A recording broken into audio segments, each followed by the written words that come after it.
ইদা দাখালা শাহরু রমাদান, যখন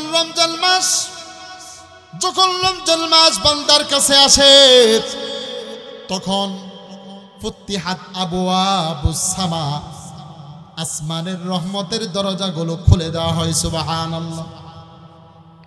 অগুল্লিকাত আবওয়াবু জাহান্নাম, 2 নম্বর হলো জাহান্নামের দরজাগুলো বন্ধ করে দেওয়া হয়। 3 নম্বর হলো সুলসিলাতিস শায়াতিন, শয়তানকে শিকলে বন্দী করা হয়। দেখেন বান্দার প্রতি কত আল্লাহর দয়া, কত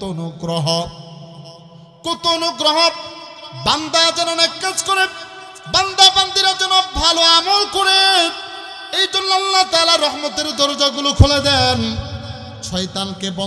শয়তানকে শিকলাবদ্ধ করে দেওয়া হয়, এমনকি জাহান্নামের দরজাগুলো পর্যন্ত বন্ধ করে দেওয়া হয়। এত ফজিলতের মাস আমাদের সামনে আসতেছে। এই যে শাবান মাস চলতেছে, শাবান মাস শেষ হলেই চলে আসবে আরেকটা মাস। সেই মাসের নাম কি? রমাদানুল মুবারক। রমজান মাস চলে আসবে, বড় সম্মানিত মাস। শাবান মাস এটাও দামি মাস, কথা ঠিক না বেঠিক? হাদিসের মধ্যে আসছে, আল্লাহ নবীকে জিজ্ঞাসা করানো, ইয়া রাসূলুল্লাহ, ইয়া হাবিবাল্লাহ, খুব গুরুত্ব দিয়ে কথাগুলো শুনবা আমলের নিয়তে।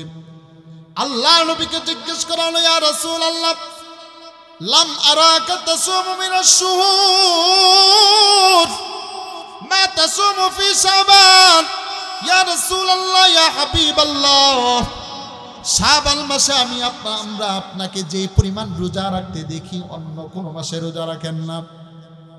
তার কয়েকটা কারণ আল্লাহ নবী উত্তর দিলেন, আমি এই মাসে কেন এত বেশি রোজা রাখি, এর মধ্যে একটা কারণ হলো হুয়া শারুন তুনফাউ ফীহি আল আমালু ইলা রাব্বিল আলামিন। এই শাবান মাসটা হচ্ছে এমন মাস, যেই মাসে আল্লাহ তাআলা আদম সন্তানের আমলনামার রিপোর্ট আল্লাহর কাছে নিয়ে যাওয়া হয়। আমরা যত আমল করি কোন মাসে নেওয়া হয়? শাবান মাসে। কোন মাসে নেওয়া হয়? তাহলে 12 মাসের মধ্যে কোন মাসে বান্দার আমলনামা আল্লাহর কাছে যায়? শাবান মাসে। মনে থাকবে তো ইনশাআল্লাহ? এই কথাটা মনে রাখবেন। 12 মাসের মধ্যে কোন মাসে আল্লাহর কাছে বান্দার আমলনামা নিয়ে যাওয়া হয়? শাবান মাসে। মাস হিসাবে শাবান, আবার সাপ্তাহিক হিসাবে সোমবার বৃহস্পতিবার। মনে থাকবে তো ইনশাআল্লাহ? তাহলে শাবান মাস কত ফজিলতপূর্ণ মাস, যে মাসে আল্লাহর কাছে বান্দার আমলনামা নিয়ে যাওয়া হয়। আল্লাহ নবী বলছেন, আমি এই জন্যই শাবান মাসে বেশি বেশি রোজা রাখি, আমার আমলনামা যেন আল্লাহর কাছে আমি রোজাদার অবস্থায় নিয়ে যাওয়া হয়, যে আমার আমল আল্লাহর কাছে নিয়ে যাওয়া হবে এমন অবস্থায় যে আমি রোজাদার। আল্লাহু আকবার। তাহলে এই শাবান মাসের ফজিলত আছে না নাই? অনেক ফজিলত। ওই ফজিলতের কথা আলোচনা করতে গেলে অনেক সময় লাগবে। এই শাবান মাসের পরের মাসের নাম হচ্ছে রমাদান মাস। রমজান মাসের ফজিলত কত ফজিলত।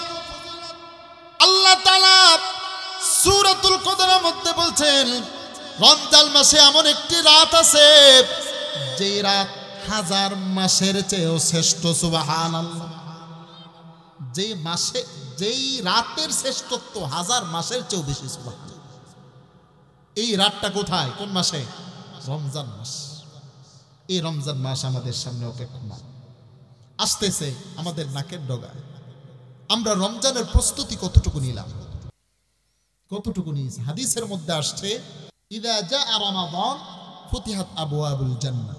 যখন রমজান মাস আসে তখন জান্নাতের দরজাগুলো ওপেন করে দেওয়া হয়। সুবহান।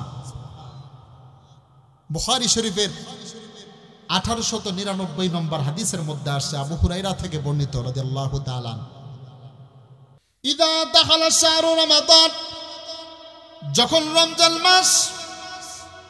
রমজান মাস বান্দার কাছে আসে, তখন ফুতিহাত আবওয়াবুস সামা, আসমানের রহমতের দরজাগুলো খুলে দেওয়া হয়। সুবহানাল্লাহ। অগুল্লিকাত আবওয়াবু জাহান্নাম, 2 নাম্বার হলো জাহান্নামের দরজাগুলো বন্ধ করে দেওয়া হয়। 3 নাম্বার হলো সুলসিলাতিস শায়াতিন, শয়তানকে শিকলে বন্দী করা হয়। দেখেন বান্দার প্রতি কত আল্লাহর দয়া, কত অনুগ্রহ, কত অনুগ্রহ। বান্দা যেন নেক কাজ করে, বান্দা বান্দিরা যেন ভালো আমল করে, এই জন্য আল্লাহ তাআলা রহমতের দরজাগুলো খুলে দেন। শয়তানকে শিকলাবদ্ধ করে দেওয়া হয়, এমনকি জাহান্নামের দরজাগুলো পর্যন্ত বন্ধ করে দেওয়া হয়। এত ফজিলতের মাস আমাদের সামনে আসতেছে। এই রমজানের প্রস্তুতি আমরা কতটুকু নিচ্ছি? রমজানের প্রস্তুতি আমাদের কতটুকু আছে? রমজানের ইবাদত আমরা কতটুকু করি?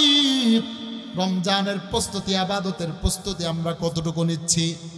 কিন্তু কিছু কিছু মানুষ রমজানের প্রস্তুতি নিচ্ছে, তারা ইবাদতের জন্য না, বরং ব্যবসার জন্য। কথা ঠিক না বেঠিক? ব্যবসার জন্য প্রস্তুতি নিচ্ছে, গুদামজাত করে রাখতেছে। চাল ডাল গুদামজাত করে রাখতেছে। কাপড় ব্যবসায়ীরা কাপড় গুদামজাত করে রাখতেছে। যখন সময় আসবে তখন মালগুলো আস্তে আস্তে ছাড়বে, দামও বেড়ে যাবে। কথা বলেন ঠিক না বেঠিক? রমজান ছাড়া যদি তার কর্মচারী যদি একজন থাকে, রমজানে সেটা বাড়া 2 জন 3 জন 4 জন পর্যন্ত হয়ে যায়। প্রস্তুতি কিন্তু নিচ্ছে, কিন্তু বান্দারা, মুমিনরা, মুসলমানরা কতটুকু ইবাদতের জন্য প্রস্তুতি নিচ্ছে সেটা হলো দেখার বিষয়। আমরা কতটুকু ইবাদতের জন্য প্রস্তুতি নিচ্ছি? আমাদের রমজান মাসের ইবাদত অন্যান্য মাসের তুলনায় কম হচ্ছে না বেশি হচ্ছে, সেটা হলো দেখার বিষয়। আমাদের ইবাদত বাড়তেছে না কমতেছে? কোরআন তেলাওয়াত করতেছি নাকি করতেছি না? কোরআন তেলাওয়াত শিখতেছি না? যেই রমজান মাসের শ্রেষ্ঠত্ব এই কোরআনের কারণে। কিসের কারণে রমজানের শ্রেষ্ঠত্ব? জোরে বলেন, কিসের কারণে? রমজান মাসের শ্রেষ্ঠত্ব কোরআনের কারণে। কিসের কারণে? কিন্তু আজকে অনেক মানুষ আছে, আমরা কোরআন পড়তে পারি না, কোরআনটা শুদ্ধ করে পড়তে পারি না। অনেক মানুষ আছে না নাই? কপাল পোড়া। এর চেয়ে কপাল পোড়া আর কি হতে পারি আমরা? 60 বছর, 50 বছর, 70 বছর হয়ে যায়, নামাজ পড়তেছি, বালেক হওয়ার পর থেকে নামাজ পড়ি, কিন্তু কোরআনটা শুদ্ধ করে পড়তে জানি না।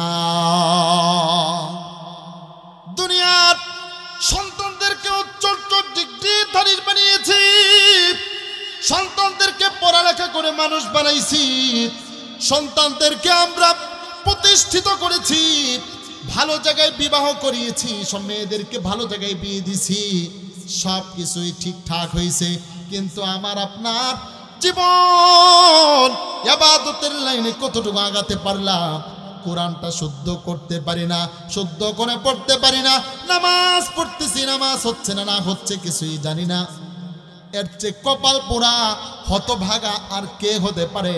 এই জন্য রমজান মাস আসতেছে, ইবাদতের মাস, যেই মাসের শ্রেষ্ঠত্ব আল্লাহ তাআলা কুরআনুল কারীমের কারণে দিয়েছেন। সেই কোরআনের সাথে আমাদের সম্পর্ক গড়তে হবে। কথা বলেন ঠিক না বেঠিক? কোরআনের হাফেজের বাবা হওয়া লাগবে। কোরআন ওয়ালাদের সাথে মোহাব্বত পয়দা করতে হবে। কোরআনী প্রতিষ্ঠানের সাথে সম্পর্ক করতে হবে। কথা বলেন ঠিক না বেঠিক?